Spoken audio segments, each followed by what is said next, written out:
শিমুলী পরিবহন AC bus এলেটগঞ্জ Comilla এলেটগঞ্জ স্টেশনের আগে মেন হাইওয়ের পাশেই রাস্তা থেকে নেমে গেছে।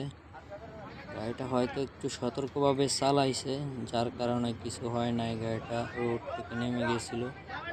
গাড়িটা যদি কিছু সমস্যা না হয়, হাইওয়ে ক্যারেন আসছে, রেকার আসছে এবং বাইরের রেকারও আসছে। দুইটি রেকার দিয়ে গাড়িটিকে উদ্ধার করানো হচ্ছে।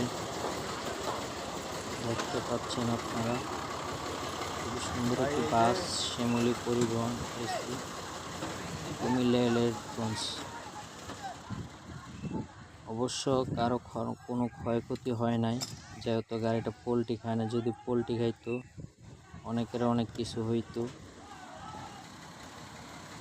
অবশ্য গণপরিবহনগুলা একটু বাম সাইড দিয়ে গাড়ি চালায়, একটু উড়াদুরা চালায়, যেহেতু তারা গণপরিবহন। কিন্তু হ্যাঁ, তারা তো একটু সাবধানে চালাইতে পারে। তারা হালকা গাড়ি যেভাবে দৌড়ায় এবং কি বিভিন্ন কাভার ভ্যান, খোলা গাড়ি, এগুলারে তারা চাপ দিয়ে চলে যায়। কিন্তু কেন? মালবাহী গাড়িটার তো অনেক লোড থাকে, যার কারণে গণপরিবহনের সঙ্গে পারাপারি করে।